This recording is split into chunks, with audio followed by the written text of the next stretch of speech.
السلام عليكم ورحمة الله تعالى وبركاته.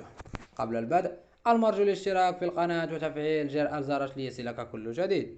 تم تأجيل الندوة الصحفية التي كان من المنتظر أن يعقدها السيد وليد الركراكي مدرب المنتخب الوطني المغربي يوم غد الثلاثاء 29 غشت 2023 إلى غاية يوم الخميس 31 غشت 2023 بداية من الساعة 11 صباحا.